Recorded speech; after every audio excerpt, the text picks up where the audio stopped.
प्रशांत कोरटकर यांच्यावरील इतर ठिकाणी दाखल गुन्ह्यात जामीन मिळू नये मुधोजी राजे भोसलेंचे मुख्यमंत्री आणि दोन्ही उपमुख्यमंत्र्यांना पत्र पाठवण्यात आले।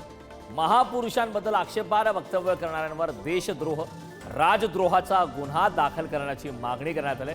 प्रशांत कोरटकरांची संपत्ती जमा करण्याची भोसलेंची मागणी आहे। या संदर्भात आगामी काळात आता काय घडामोडी घडतात हे पाहणं महत्त्वाचं आहे। संदर्भात ताजी अपडेट देण्यासाठी आपले प्रतिनिधी जितेंद्र शिंगाडे आपल्यासोबत जोडले। जितेंद्र, कोरटकरांवरील दाखल गुन्ह्यात जामीन मिळू नये अशा प्रकारची मागणी मुधोजी राजे भोसले यांनी आता केलेली आहे। काय अपडेट?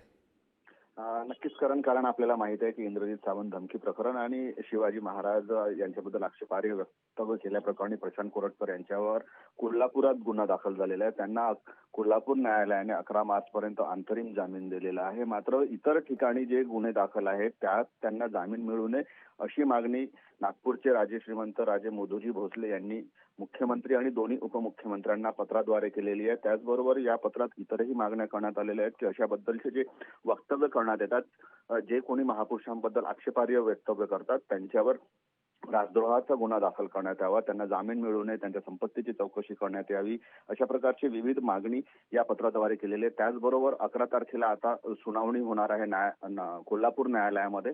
त्यात त्यांना पोलिसांनी आपली बाजू भक्कमपणे मांडावी आणि वरिष्ठ ज्येष्ठ वकील सरकारतर्फे या सुनावणीसाठी लावण्यात यावा अशीही मागणी करण्यात आलेली आहे। त्यानंतर आता राजे मुधोजी भोसले यांच्या मागणीवर राज्य सरकार काय उत्तर देतात किंवा काय प्रतिक्रिया देतात ते पाहणं महत्त्वाचं ठरणार आहे। करण नक्कीच जितेंद्र, खूप खूप धन्यवाद या संपूर्ण माहितीसाठी।